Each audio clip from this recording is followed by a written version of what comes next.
सोलापूर जिल्ह्यातनं आदरणीय राजाभाऊंच्या नेतृत्वाखाली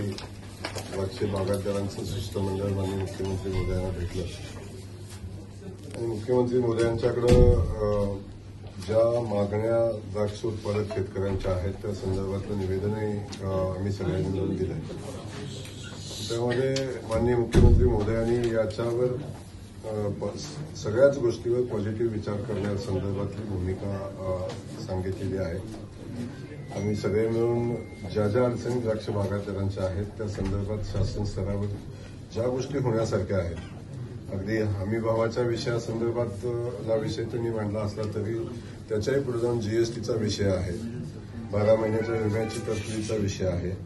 शालेय पोषण आहारात बेदाण्याचा समावेश व्हावा याचाही विषय आहे आणि त्यात चीनचा बेदाणा नेपाळमार्गे बेकायदेशीररित्या जो आपल्याकडे येतो तोही विषय महत्वाचा आहे.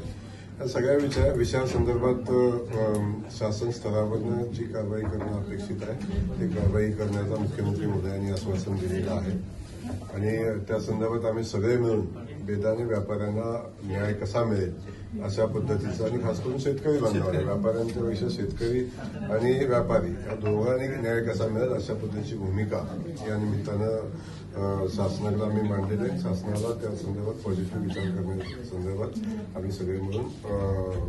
शासनाकडे मागणी केली.